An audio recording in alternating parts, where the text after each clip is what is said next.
ይሄ ስርዓቱ ብዙ ነው። አስተዳደራዊ ስርዓት አለው፣ ፍትሃዊ ስርዓት አለው፣ የንብረት ክፍፍል ስርዓት አለው፣ የአመጋገብ ስርዓት አለው፣ የጦር ስልት አለው፣ የኪነት 5 አይነት የኪነት ስርዓት አለው፣ የስፖርት ስርዓት አለው። ይሄ የተወረሰ ሳይሆን በቀል ነው እና ትንቢት ተናጋሪዎች ነበሩት። የታወቀ ነገር ለምሳሌ የኪነትን ብናነሳ አምልኮዊ ኪነት፣ መንፈሳዊ ኪነት፣ ታሪካዊ ኪነት፣ ፍቅርና ጊዜያዊ ኪነት በተለያየ መልኩ ነበሩ እና እየተረሱ ስለሚሄዱ የሚያስታውሳቸው ሰውን ጆፈር ዓላማዬ ለሱ ነው እና ይሄ ነው። ይሄ ምየትን አሁን ያነሳሽ ወደ ቁም ነገር እንመለስና ምየት ከአምልኮ ጋር ነው ሰዎች የሚወስዱት። ፈጽሞ ውሸት ነው። ሰዎች ጉሎ አድሮ ወደ አምልኮ አድርገውታል።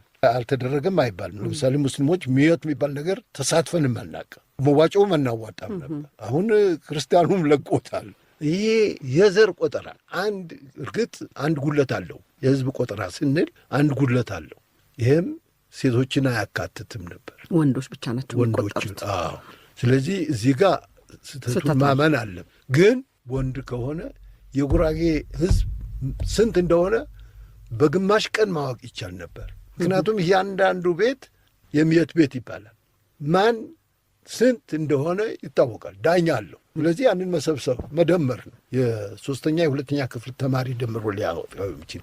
ስለዚህ ምየት የዘር ቆጠራ፣ የዘር ሐረግ። የጉራጌ ማንነት፣ የጎሳው ማንነት የሚታወቀው በምየትና በደረት ነው የሚባለው። ምየት የሚባለው ይሄ ቆጠራውን፣ ደረት የሚባለው ደግሞ የሀገር ፍቅር ስሜት የሚመነጭበት መንደር ነው።